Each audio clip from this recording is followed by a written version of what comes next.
So let's talk about it.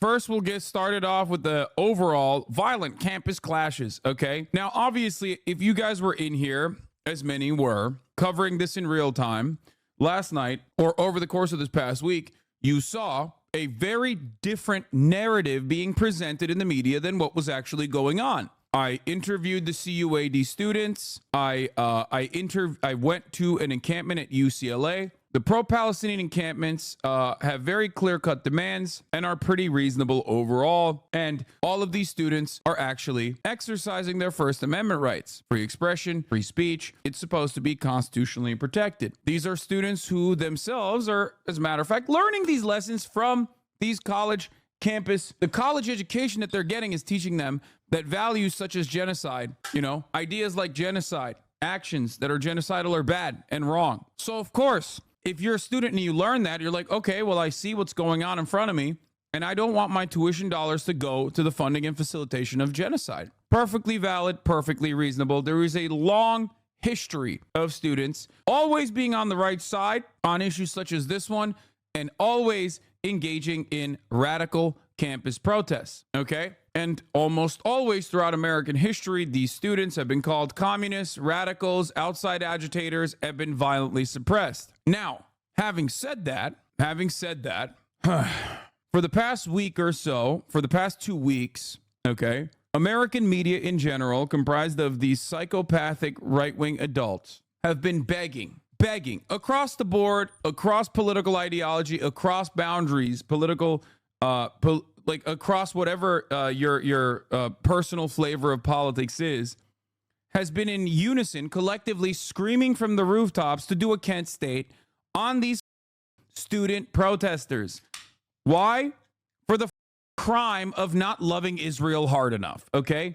If you say something bad about Israel in the United States of America, we will kill you. We have to kill you. You need to die. You need to die right now. We need to call the police and kill you dead. They've been begging for this. Begging. And because the student activists broadly, in a surprising way, have demonstrated phenomenal messaging discipline and have actually portrayed themselves as best as they possibly can, as pacifist as they possibly can in the face of counter-protesters, agitators, and even police presence and police intimidation, the media didn't have a lot of reason to be able to point to go, this is why you got to kill them right now. But that didn't stop them from demanding that the police come in and pack these kids up anyway. That's why they tried to hyper focus on whatever they could. Sometimes counter protesters would agitate and there would be a little bit of a scuffle and people would go, see, clashes occurring on college campuses because of the pro-Palestinian side's rabid anti-Semitism. They lied for weeks about anti-Semitism on campus when they were demanding that Jewish anti-Zionists get packed up with the rest of the anti-Zionists. They went as far as to blame it on students not enough, like Scott Galloway said that. Charlatan, a fraud. And then yesterday, Columbia students were unjustly suspended in the midst of these negotiations, these fake negotiations with the university. They were unjustly suspended. Some of the students weren't even at the encampment. They were a class. Suspended for what, you might ask? Suspended for suspected pro-Palestinian sentiment, of course. They were suspending Palestinian students. Incredibly racist. I don't know how else to describe it. So, of course, the students did historically what they've done time and time again. They took over Hamilton Hall, almost to a T, almost exactly to the same date. Columbia students have a long history of taking over Hamilton Hall to further continue their protests. This is a part of the history of the school. It is directly on the website of the school. So the students took over Hamilton Hall and renamed it Hind Hall, named it after Hind Rajab, the 6-year-old Palestinian who was executed by the Israeli state, who famously called for an ambulance, and then the ambulance and the medical team that tried to get to her was also shot at by tank artillery. And yet they said, well, a couple windows were broken in an effort to get into Hamilton Hall, and there's outside agitators that are actually that have taken over this student protest movement. We have to go in and we have to sick the rabid dogs of the state. Think about that. New York City and the state chose to use multiple millions of dollars worth of resources instead of stopping crime, okay?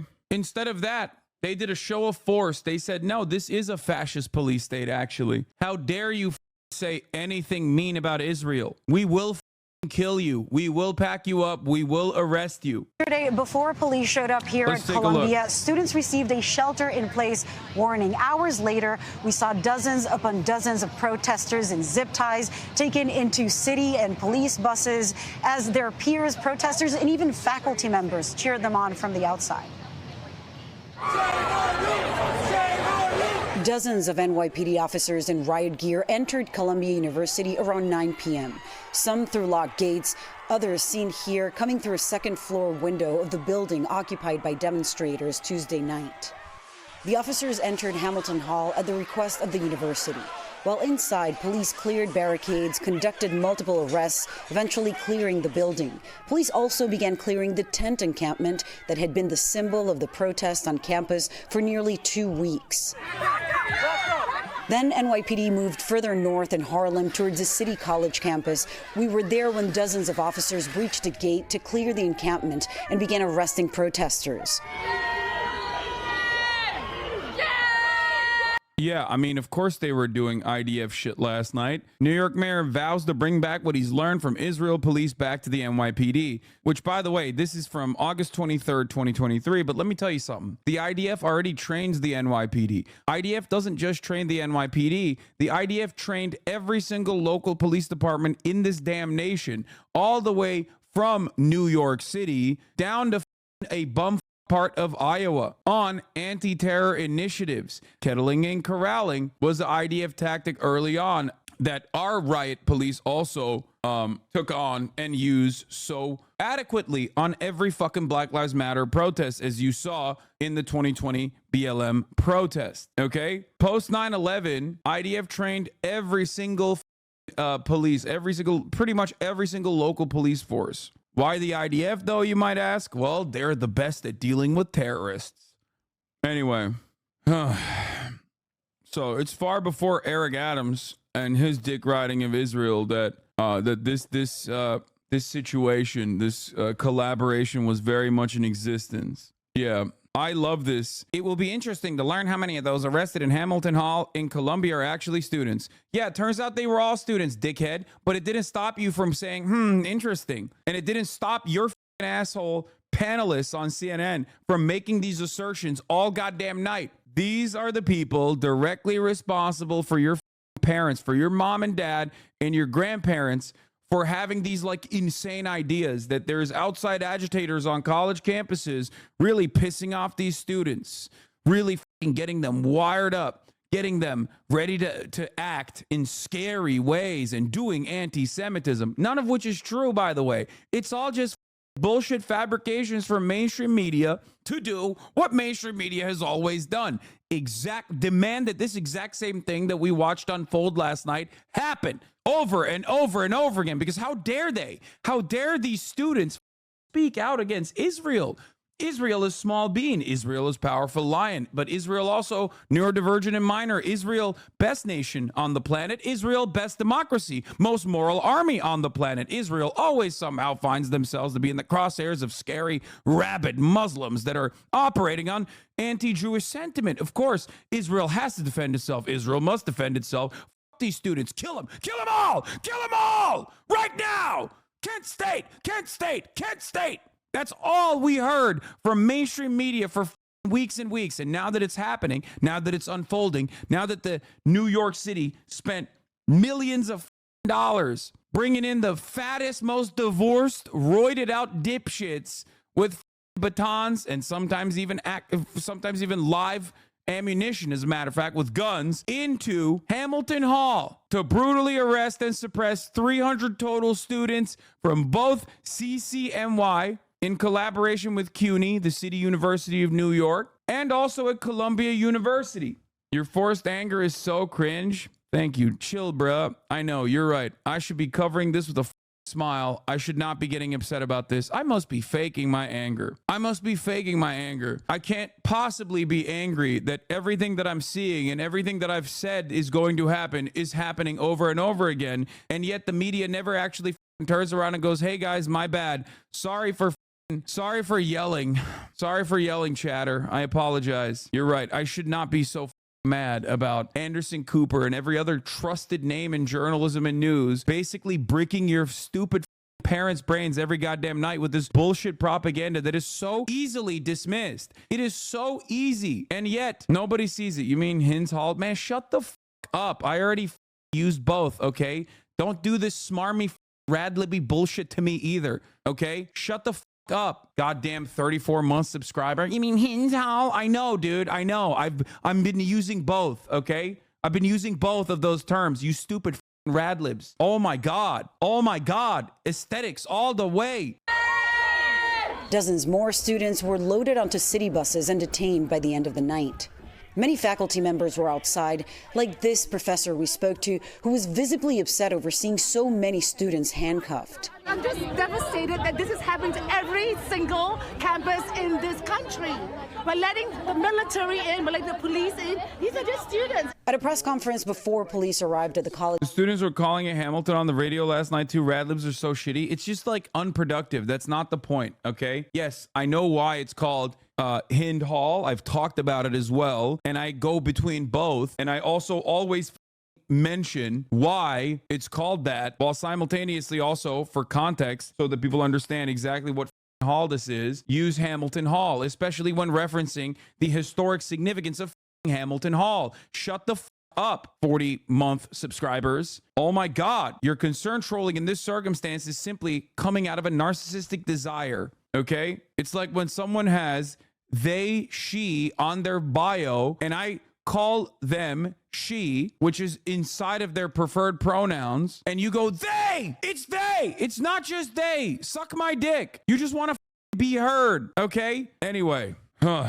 they are not students, they are Hamas. Why don't they understand? Yeah, dude, you're right. Yeah. No, you're totally right. These students are also Hamas. Who isn't Hamas? If you are an unconditional supporter of Israel at this point, you are just literally hallucinating in public. And it's really damaging because like so much of the organs of media, so much of the organs of the state are basically reaffirming your mania. They keep consistently giving you like little bits and pieces here and there to constantly say, no, you're not hallucinating. No, you're right. You're right. These 18-year-old students are actually Hamas. You're right. They're at least Hamas adjacent. I mean, maybe they are Hamas. See, they have tunnels under Hamilton Hall. You know, Hamas is everywhere. It's everywhere, all around. Top of the hour, 3-minute Hamas break. Yeah, you have to defend yourself against that, dude, by subscribing for $5 or for free with a Twitch Prime. That's it. Here's the 3-minute ad break now. College campuses, Mayor Eric Adams blamed outside agitators for the chaos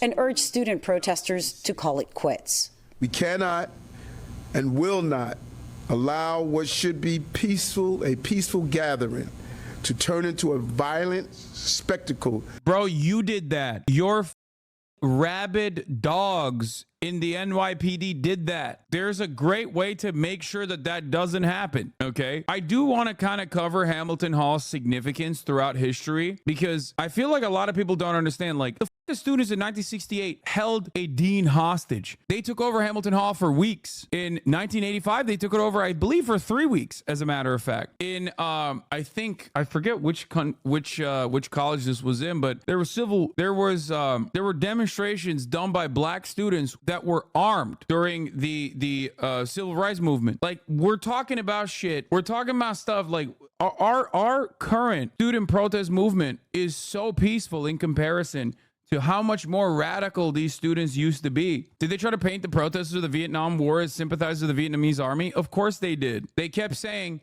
these guys are Viet Cong supporters. And then obviously there was a steady flow of propaganda talking about how the atrocities committed by the Viet Cong. Yeah, of course they did that. Remember Jane Fonda? Jane Fonda went and talked to the North Vietnamese forces. They called her Hanoi Jane. They despised her. There are still t-shirts and jackets that say, "I'll never forgive Jane Fonda. I won't forgive. I won't forget. Fuck you, Hanoi Jane. Fuck you, Jane Fonda." Like, people over the age of like 80 still carry resentment towards Jane Fonda. They wanted to kill her. Yeah, this Vietnam vet ain't Fonda Jane. So yeah, I was at VFW not 3 years ago, and it still had Hanoi Jane piss targets in the urinals. Yep. That serves no purpose. Wesleyan University President Michael Roth says he has not cleared the encampments at his campus, but he thinks students' efforts should be on legislators instead. It's the White House that can make a difference on the ground in Gaza and in Israel. And so I think getting our political energies. Yeah. Forgive Jane Fonda when Jews forgive Hitler. That's a real fucking patch, baby. Yeah, dude. Jane Fonda wronged you in the same way that Hitler wronged the Jews. That's true. Like, I just want you to understand how insane we can get, okay? I need you to understand how insane we can get and how insane we have always been throughout American history. The reason why I'm mentioning this is because, like, the mania that you experience, the mania that you see all around you with all of these campus protests and the misinformation that flows through mainstream media, that is by design, that is deliberate, that is precisely how you have this level of animosity still being shared by everyone over the age of 75, 80 towards like Jane Fonda. I'm showing you this because like things have not changed in America. This has always been a very American attitude, and it comes from the same place of hurt. It comes from the same fascist interest. It comes from the same reactionary sentiment. Okay, here. The year was 1968. Let's look at the Columbia University protests. War raged on. Liberal uprisings took hold in Czechoslovakia. The civil rights movement intensified. Across the globe, people cried out for radical change. In the U.S., these cries rang out across many college campuses as students pushed for civil rights and demanded an end to the Vietnam War and the draft. These sentiments translated into activism and demonstrations, many of which ended in violence. Such was the case at Columbia University in April 1968.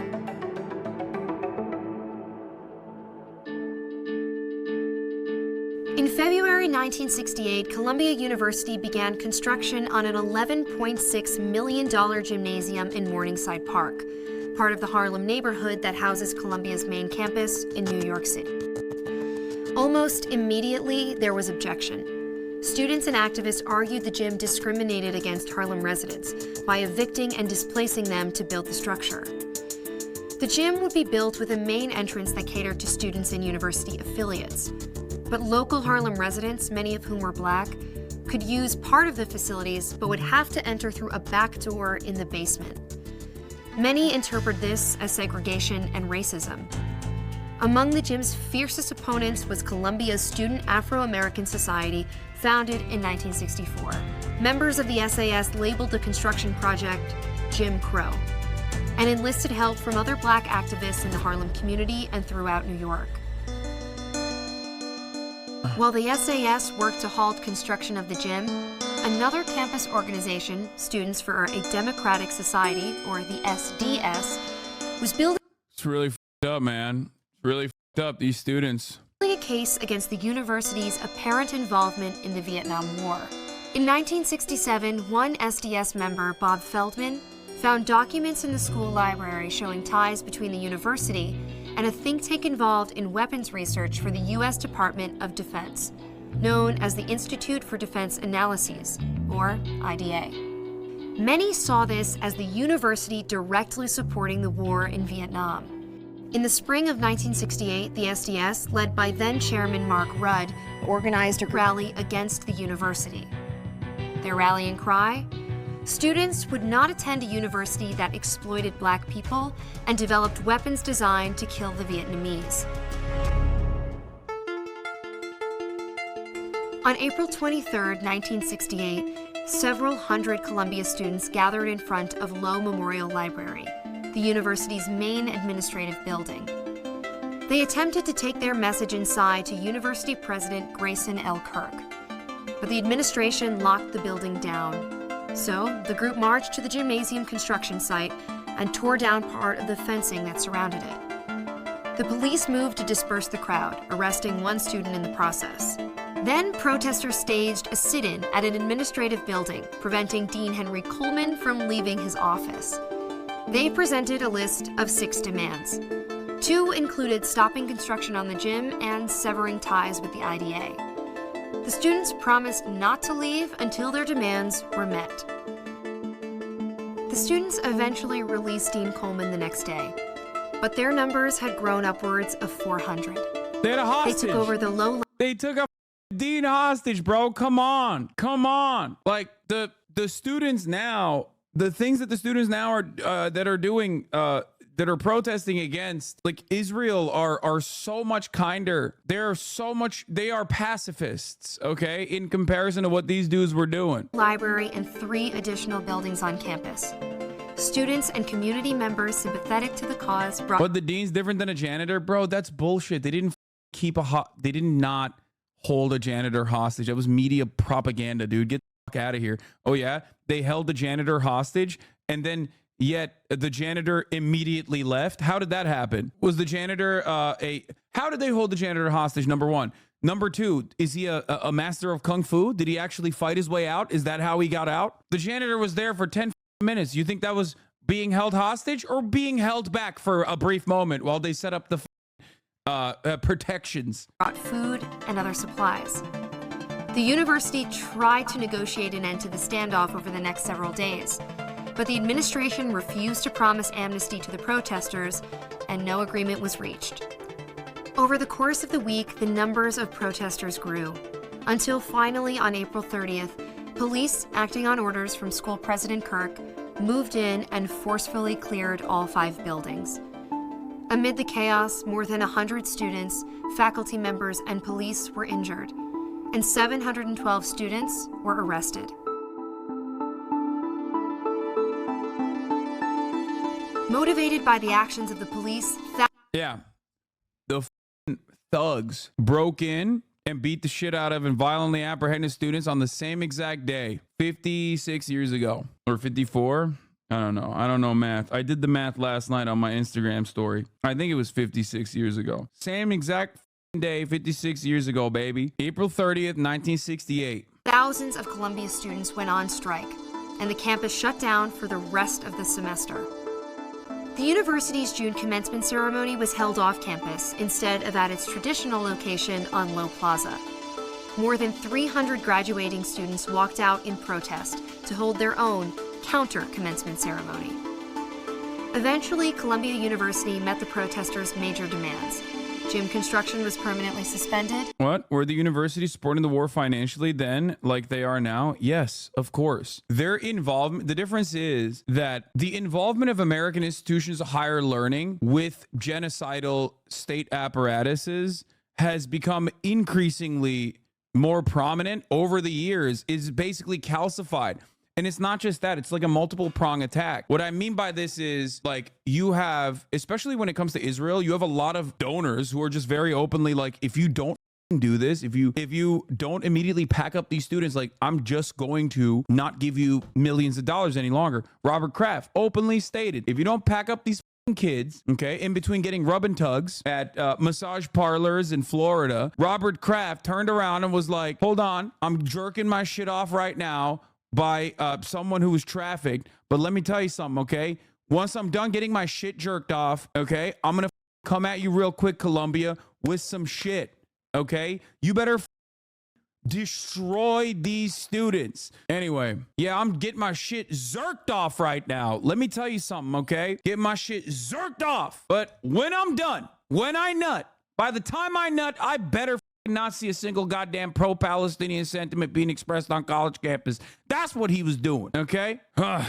Didn't he almost go to prison for that? Yeah, dude. You think we fucking put billionaires in prison in this goddamn country? It's an entire nation that designed around specifically doing the opposite of that. Anyway, the point is, professor pinned on the ground being arrested at UV Madison, asking for the police to leave the student alone. We're getting a taste of Trump's America if elected. It's just cognitive dissonance. I think that's why it's such a common thing for people to say about like socialism in action. You know what I mean? Like They'll just show you like obvious instances of capitalism destroying people's lives and then point to it and be like, this is what it would be like if socialism took hold over America. It's like, bro, you're living in the situation. We are so far removed from socialism, big dog. Are you still voting for Biden? Bitch, when did I say I am? When did I say that? I'll tell you who I'm not voting for, Donald Trump. Doesn't mean I'm voting for Biden, before I forget. But I thought a good propaganda framing chat, and Hasan, let me know if I'm cooking. You can't protest genocide nowadays with how woke everyone is. It's silly. Anyway, all right, let's finish this. And the school ended its relationship with the IDA. Columbia also began to revise long-established and long-criticized policies and formed a university senate. And after resisting numerous requests for his resignation, University President Kirk announced his retirement before the beginning of the next school year. In 1968, the Columbia protests were just one example of our nation grappling with injustices at home and abroad. And others caught on. Validated by what many saw as legitimate and successful means of expressing grievances, demonstrations spread to hundreds of schools and cities around the world. Yep.